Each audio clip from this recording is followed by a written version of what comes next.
6월 17일 맥체인 성경 읽기 시간입니다. 오늘 읽을 말씀은 신명기 22장, 시편 110편, 111편, 이사야 49장, 요한계시록 19장입니다. 오늘은 네 군데 말씀 중에서 시편 110편 말씀을 함께 잠깐 같이 살펴보십시다. 이 시편 110편은 다윗이 성령의 감동으로 장차 오실 이 메시아에 대해서 예언적으로 노래한 너무나 중요한 시편이에요. 메시아 시편 중에 가장 대표적인 그런 시편이죠. 먼저 이제 1절부터 3절까지 앞부분을 보면 이 메시아가 왕으로 다스리실 분이라고 그렇게 노래를 합니다. 1절 보시면 여호와께서 내 주에게 말씀하시기를, 지금 다윗이 하는 말인데 하나님께서 내 주, 하나님이 따로 있고 다윗이 주라고 부르는 분이 지금 따로 있는 거예요. 지금 저 사람이 누구겠습니까? 다윗의 주가 누굴까요? 하나님이 아니죠. 하나님께서 다윗의 주에게 지금 말씀하시는 거 아니에요. 하나님이 아니라고요. 하나님이 있고 다윗의 주가 따로 있고 지금 다윗이 있는 거예요. 하나님께서 다윗의 주에게 말씀하십니다. 말씀하시기를, 내가, 하나님께서 너의 원수들, 다윗의 주, 그분의 원수들로 너희 발판 되기까지 너는 내 오른쪽에 앉아 있어라. 다윗의 주님이라고 부르는 그분이 하나님 우편에 앉아 있으라고 그렇게 하나님 말씀하시는 것이죠. 다윗이 주라고 부르는 저분이 누구일까요? 저것을 알 수 있는 성경이 있어요. 마태복음 22장에 보면 바리새인이 예수님께 질문을 여러 가지 대화하는 중에 예수님께서 바리새인에게 도로 묻는 그런 내용이 나오는데, 예수님께서 뭐라고 하시느냐면 시편 110편 1절 말씀을 인용하시면서 예수님 하시는 말씀이, 자, 다윗이 그리스도를 주라고 칭했는데, 다윗이 그리스도를 주라고 칭했으니 어찌 그리스도가 다윗의 자손이 될 수 있겠느냐? 그게 앞뒤가 맞느냐? 이제 그렇게 반문하시는 장면이 나옵니다. 그러니까 예수님 말씀은 지금 시편 110편 1절에 다윗이 주라고 했던 저분이 그리스도라고 지금 예수님께서 말씀하시는 거예요. 그죠? 바로 그리스도 예수님 당신을 지금 다윗이 부르면서 얘기를 했다는 것이죠. 여호와께서 그리스도 예수님께 말씀하신 내용이라는 거죠. 저것이. 하나님께서 예수님께 말씀하시기를, 내가 너희 원수들로 너희 발판이 되게 하기까지 너는 내 오른쪽에 앉아 있어라. 그렇게 다윗이 예언적으로 노래했던 것입니다. 바로 다윗이 주님은 그리스도 예수님을 가리키고 있는 것입니다.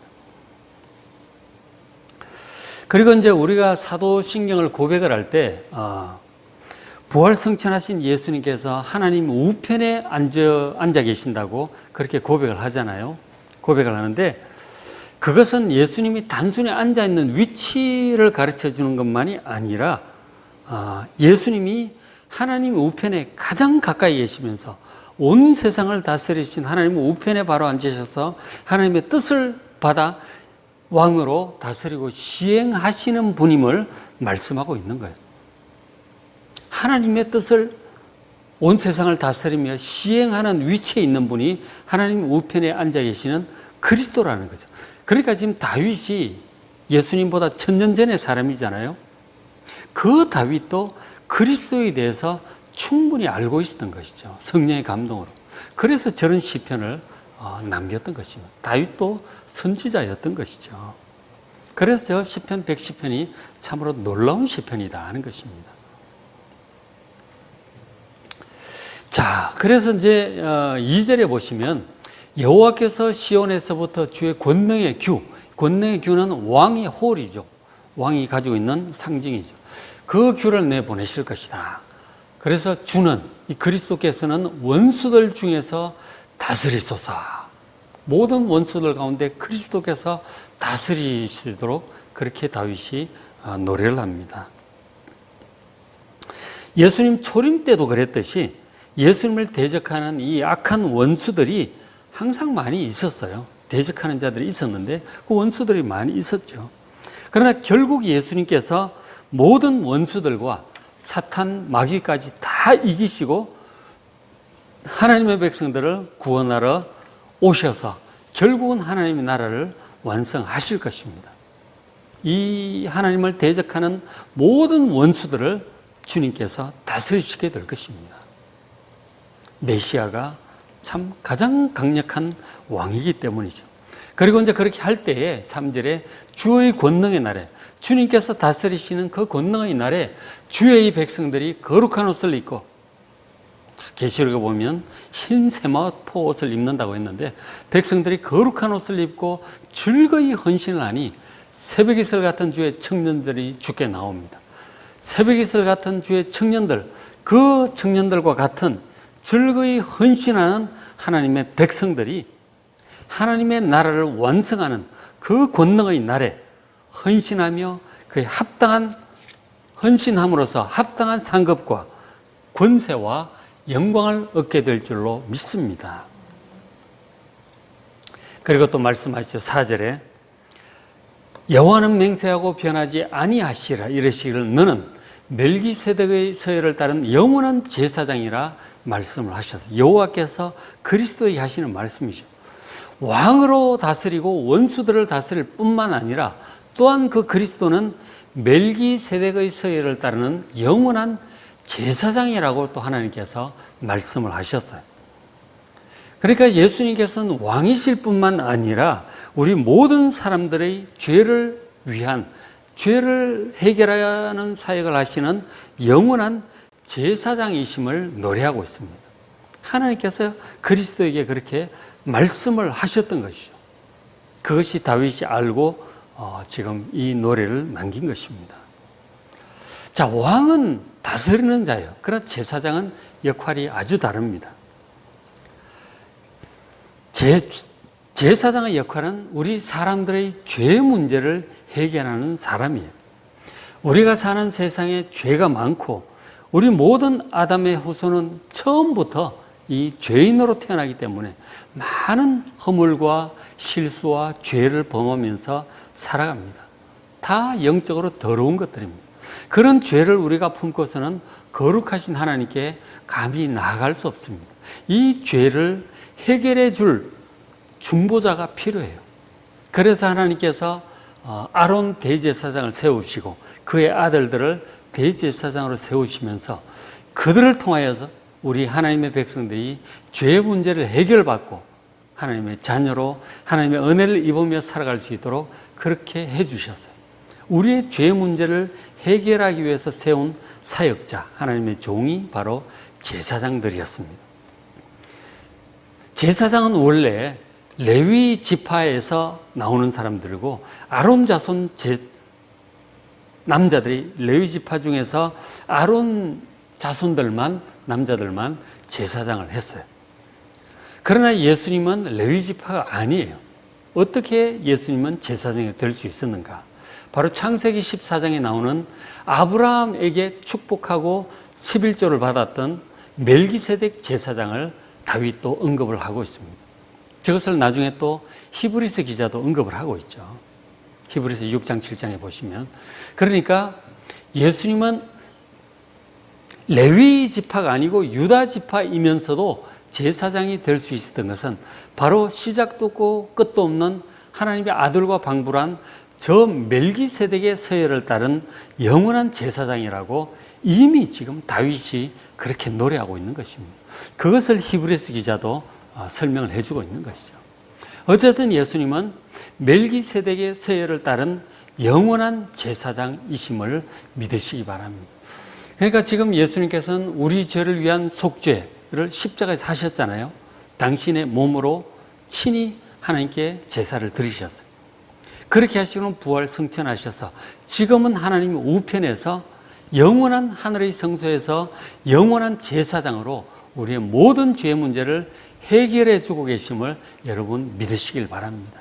그래서 우리가 때를 따라 돕는 은혜를 얻기 위해서 하나님 지성소에 담대히 나아갈 수 있는 것입니다. 제사장 예수님이 안 계신다면 우리가 아무리 예수 믿고 이렇게 교회를 다니지만 종종 실수든 뭐 이런저런 원튼 원치 않든 크고 작은 죄들을 범하게 되는 것이죠.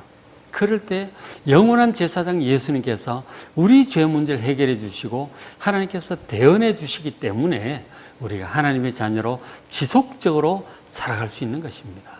정말 우리의 영원한 대제사장 예수님께 감사하시길 바랍니다. 저런 것을 지금 예수님 탄생 1000년 전에 다윗이 성령의 감동으로 이미 저런 것을 말씀을 한 거예요. 참 놀랍지 않습니까? 그리고 이제 또 예수님에 대해서 또 더 말씀을 하죠. 110편 5절에 주의 오른쪽에 계신 주께서, 앞에 주는 여호와 하나님이고 오른쪽에 계신 주는 바로 그리스도이십니다. 그리스도께서 그의 노하시는 날이 있을 것이다. 바로 예수님 재림의 날입니다. 예수님의 초림과 재림을 한꺼번에 다 얘기하고 있는 얼마나 놀라운 시편인지 모릅니다. 시편 110편. 그의 노하시는 날, 재림의 날에 왕들, 세상이 하나님을 대적하는 세상의 왕들을 쳐서 다 깨뜨리실 것입니다. 문나라를 심판하여 시체로 가득하게 하시고 여러 나라의 머리를 쳐서 깨뜨리시며 그의 머리를 드실 것입니다. 요한계시록 19장에 예수님께서 재림하시는 장면을 보면 문나라의 왕들을 그 짐승과 그들을 따르는 왕들을 전부 쳐서 심판하시고 또 그들의 시체가 질비하게 될 때 모든 그 독수리, 시체를 먹는 새들이 있죠. 새들이 와서 그 왕들의 살을 먹으라고 그렇게 천사가 외치는 음성이 들릴 것을 보게 돼요. 재림하시는 예수님께서 하나님을 대적하는 문나라의 모든 악한 자들을 심판하실 것입니다. 바로 저것이 예수님이 노하시는 날, 재림의 날을 가리키고 있는 것이죠. 자, 예수님께서 초림을 통하여 속죄하시고 왕으로 2000년간 다스리시고 제사장으로 섬기시고 마침내 재림하시는 저날에 하나님과 예수님을 대적하는 모든 악한 자들을 사탄 마귀와 적 그리스도까지 포함해서 모두 진멸하시고 그들을 유황 불못에 던져 넣으시고 하나님의 공의로 최후의 심판을 하심으로써 새하늘과 새 땅의 시대를 여실 것을 믿으시길 바랍니다. 다윗이 예수님 오시기 1000년 전에 저런 예언의 노래를 한 것, 정말 그것이 1000년 후 예수님께 그대로 이루어지고 지금 우리는 다시 오실 예수님, 모든 악한 자들 소멸하시고 우리 하나님 백성들과 사랑으로 하나가 된 그 혼인잔치의 날을 기다리는 그런 삶을 살고 있습니다. 우리가 성경 전체를 이렇게 바라보시면서 다시 오실 예수님을 소망하며 예수님과 함께 사랑으로 맺어질 그날을 소망하며 믿음으로 승리하는 여러분 되시기를 주의 이름으로 축복합니다. 오늘 읽으실 말씀 신명기 22장, 시편 110편, 111편, 이사야 49장, 요한계시록 19장입니다. 요한계시록 19장에 특별히 예수님께서 재림하시는 장면이 나옵니다. 백마를 타고 재림하시는 천군 천사들과 함께 오시는 장면이 나오고 있는데 한번 읽어보시면서 다시 오실 예수님께 대한 소망을 더욱더 굳건하게 키워가는 여러분 되시길 바랍니다.